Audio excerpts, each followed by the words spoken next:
आप सभी का बहुत बहुत अभिनंदन है, सभी को बहुत नमस्कार।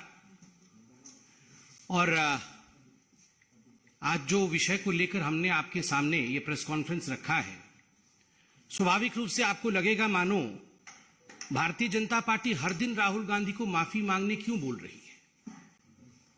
विषय गंभीर है। अगर विदेश की भूमि में जाकर राहुल गांधी बार बार विदेशी ताकतों से यह निवेदन करेंगे कि आप हिंदुस्तान आइए और हिंदुस्तान की डेमोक्रेसी की रक्षा के लिए आप हिंदुस्तान के इंटरनल मैटर्स में प्रवेश करिए, उसमें घुसपैठ करिए। अगर यूके से और यूएस से राहुल गांधी लंदन में बैठकर इस प्रकार का डिमांड करेंगे तो स्वाभाविक रूप से देश इसे एक बहुत ही सहज भाव से ग्रहण नहीं करेगा। और एक पॉलिटिकल पार्टी होने के नाते, विश्व की सबसे बड़ी पॉलिटिकल पार्टी जो लोकतांत्रिक तरीके से जनता के आशीर्वाद के माध्यम से चुनी गई हो, यह भारतीय जनता पार्टी का कर्तव्य है कि सड़क में भी और सदन में भी इस विषय को उठाए।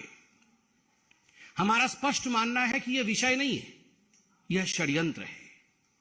This is just not a random issue. This is a conspiracy, a consistent conspiracy by the Congress party and the Gandhi family. क्योंकि ये पहली बार इस प्रकार से जाके लंदन में कह रहे हो हिंदुस्तान की डेमोक्रेसी के खिलाफ, ऐसा नहीं है। और ऐसा भी नहीं है कि राहुल गांधी बिना माफी मांगे निकल जाएंगे। माफी तो उन्हें मांगना ही पड़ेगा, हम मंगवा के ही रहेंगे। मैं आपको याद दिलाऊं, इसी प्रकार से राहुल गांधी एरोगेंटली कह रहे थे 2019 में कि सुप्रीम कोर्ट में हम माफी नहीं मांगेंगे राफेल के केस में। कान पकड़ करके मौखिक रूप से माफी मांगनी पड़ी। I am sorry, I regret.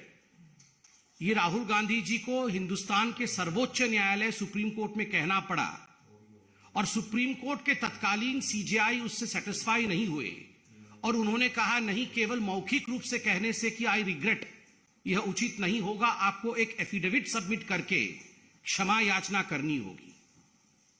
और देश की राजनीति में राहुल गांधी वो नेता बने जिन्होंने लिखित रूप से एफिडेविट सबमिट करके सुप्रीम कोर्ट में कान पकड़ते हुए माफी मांगा कि मैंने झूठ बोला था, मैंने जनता के बीच में फरेब फैलाने की कोशिश की थी। जो राहुल गांधी जी ने लंदन में किया है बिल्कुल वही किया है। ठीक है ना? 2019 में सुप्रीम कोर्ट में माफी मांगना पड़ा था और आज पार्लियामेंट में, सदन के पटल पे, संसद में माफी मांगना पड़ेगा। आप सोच सकते हैं यह विषय कितना गंभीर है। लंदन में जाना और लंदन में कहना विश्व के एक बहुत बड़े भूखंड में जहां पहले डेमोक्रेसी होती थी, all of a sudden this democracy has ceased to exist. ये डेमोक्रेसी अब एग्जिस्ट नहीं करती है। और इसलिए जो विश्व की शक्तियां हैं, जो डेमोक्रेसी की पहरेदार हैं, तथा कथित डेमोक्रेसी के पहरेदार हैं, the so called protectors of democracy, Europe and United States of America, why are they oblivious? ये शांत क्यों है, ये चुप क्यों है?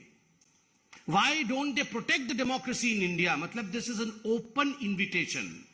ये एक खुला निमंत्रण है कि आप आइए और भारतवर्ष के आंतरिक लोकतंत्र में आप आके घुसपैठ करिए और आप हमें नेता बनाइए।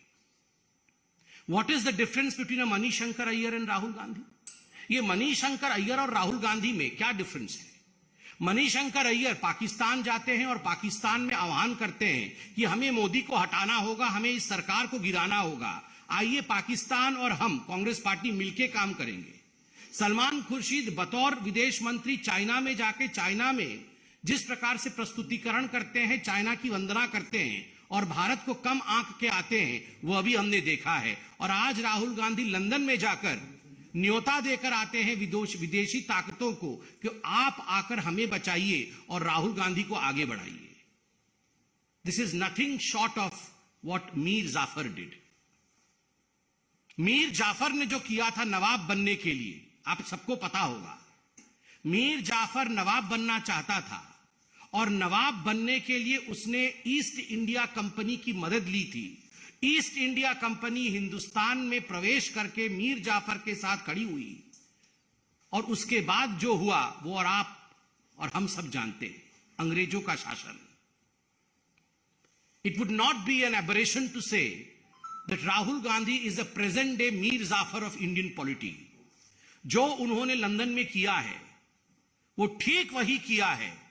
शहजादा नवाब बनना चाहता है और शहजादे ने ईस्ट इंडिया कंपनी की मदद मांगी है नवाब बनने के लिए कि तुम मुझे नवाब बनाओ, मैं तुम्हें 24 परगना भेंट करूंगा, मैं तुम्हें हिंदुस्तान का एक टुकड़ा भेंट करूंगा। मीर जाफर ने बंगाल में 24 परगना उसने भेंट किया था ईस्ट इंडिया कंपनी को, और उसी 24 परगना के माध्यम से ईस्ट इंडिया कंपनी और अंग्रेजी हुकूमत हिंदुस्तान में प्रवेश करती है।